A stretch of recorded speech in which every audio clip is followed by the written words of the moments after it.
taking this moment to share.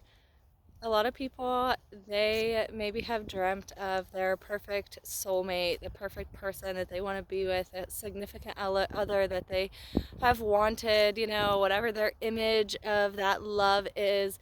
Most people have dreamed of it. I feel like for me personally, I didn't really know what I wanted because I didn't really know what was possible, but I was showed a lot of what I didn't want. I knew how I didn't want to be treated, and I knew I didn't want to feel certain ways. And I would listen to music that it made me feel loved, like the singers would be talking really nicely about their wife or about a girl or whatever, and just admiration. And I think that like music helped me find who I have today and helped my dreams come true because I didn't know what to visualize or how to feel really without like having the music to initiate those feelings, because I had never experienced that and I didn't really have a lot of examples of like a good, happy, solid relationship and like true love. I didn't really feel like I had a lot of those examples. So music really helped me, and also personal initiative whenever the time was right. What I mean by personal initiative was whenever the time was right, I was just getting out of the worst relationship I had ever been in. Actually, the rock bottom of my life. I was not in a good place. Well, I mean, I was in a good place. I started getting in a better place, but I went through a couple months where I was making kind of poor decisions, and they were all part of the learning experience. So I feel like, I wouldn't change it, but I landed in what I would consider my rock bottom. And I decided that that's not what I wanted to do. I remember sitting down at my desk and I was bawling and I was talking to myself and I was saying, "What are you doing with your life? What are you doing?" And I was just kind of getting on my case a little bit. And I started to make a change, and I started to do what I could, what I thought was better than what I had been doing. So I tried to stop doing some things that I knew weren't good for me. And then I tried to pick up things that were better for me. Like I was trying to eat healthier food, what I thought was considered healthier food. I was creating better habits like that. I started going for more walks and jogs. And I never used to be like much into running because I used to have asthma when I was younger, so that kind of held me back. But I was able to work myself out of asthma by practicing walking and running, and probably just also believing that I could do it, like feeling empowered whenever I made it to my goal. Like I would picture like there'd be a tree or something and I'm like, okay, I'm gonna run until that tree, and I made it and I overcame my asthma that way. But it was the eating and the exercising and choosing to stay away from those people that were in my life that were not serving me well. And at that point, I couldn't see what was happening around the corner, but the stars aligned, and all of a sudden I got introduced to who is now my fiance. 5 years later, we are together, and we just are so thankful for our relationship. It's had its ups and downs, and just I'd say challenges, because whenever you get in a relationship, neither one of you are perfect. Neither one of you like have everything figured out. And you're constantly all the way through your life, you're learning about yourself, you're learning through the challenges you go through, you're learning what you like, what you want, don't want.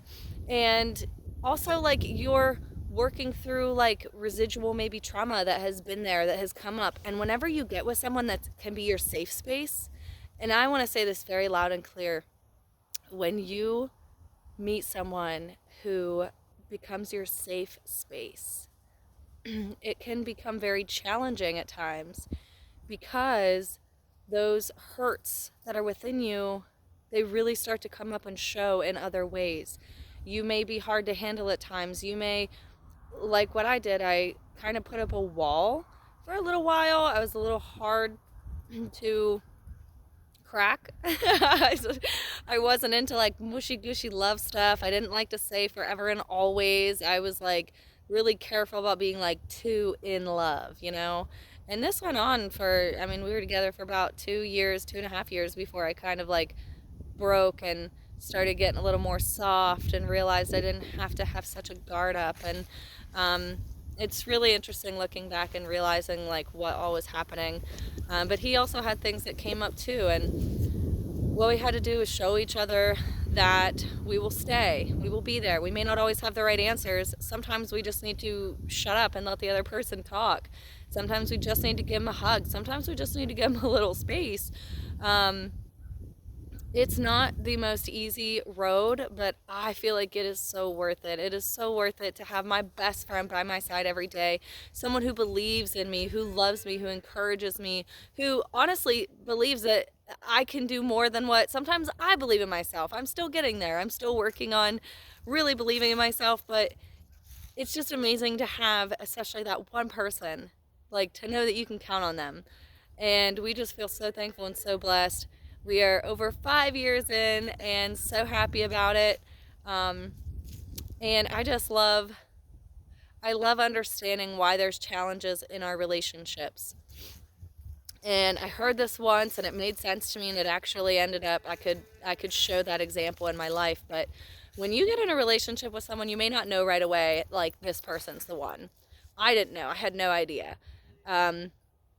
My fiance is actually very different from anybody that I have ever dated, which that could have been a sign that, maybe he'd be the right one. But I took a leap of faith and ended up just like really connecting with him early, moved in pretty early. And I don't know why, I just kind of was like, I just went for it, and I didn't even think too much about it. It was just, okay, this is what's happening.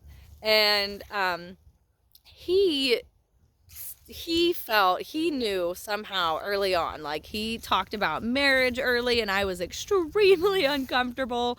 I said that, I didn't really think about getting married until after I had been with someone for about 10 years, then maybe we'll see. And I was, I wasn't convinced.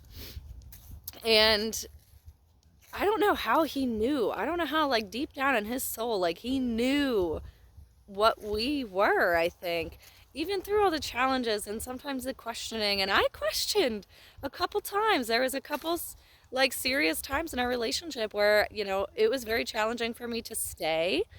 But what kept us together is, like, we respect each other. We always have respected each other. We have treated each other as friends. Even when we couldn't treat each other as, like, intimate lovers for periods of time, we always, like, treated each other as friends, and we cared about each other and wanted the best for each other. So I think that's what helped me stay sometimes whenever it got challenging, as he was working through his challenges and I was working through my challenges. And around a year and a half to 2 years seems to be one of the big challenges, challenging time periods for couples who, that's kind of like the make it or break it era. I noticed with me, I had actually 3 relationships that lasted a year and a half.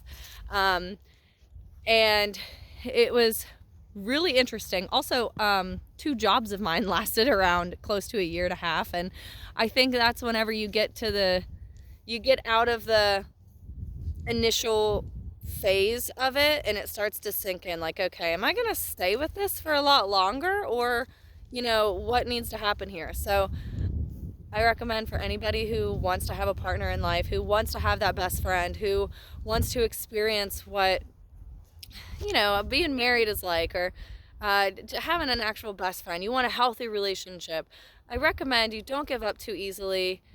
And when you want to walk away from someone that maybe you've been with for 2-3 years, as long as they're not, like, physically hurting you and being evil, like, if they're being evil, then I would recommend walking away. But if you're just having differences in opinions, but you treat each other good and you still like each other, then I wouldn't be so quick to walk away.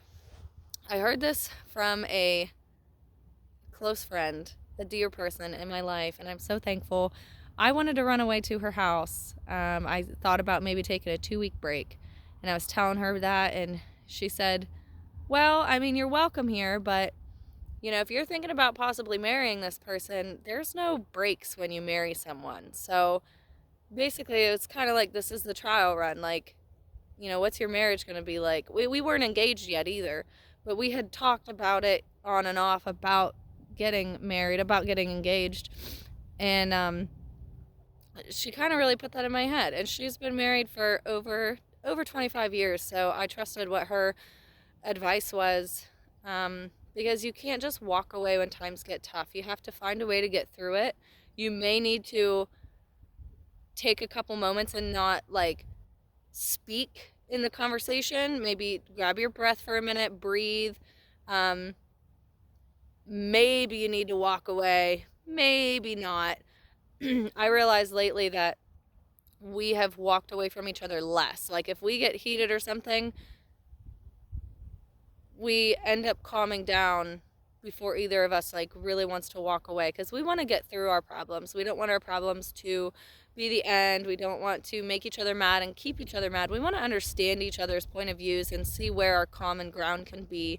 So relationships are not all easy peasy smooth and la la land all the time. They take work, and it's good, beautiful work. It's not horrible. If you're in a very bad, toxic relationship, chances are you actually need to end that relationship and start realizing that you deserve better and you want better, and start showing that in your life. Start making some better choices, maybe that aren't specifically towards getting a new person, but start bettering yourself and show what you think you deserve. Better yourself, and then your mate will be attracted to you.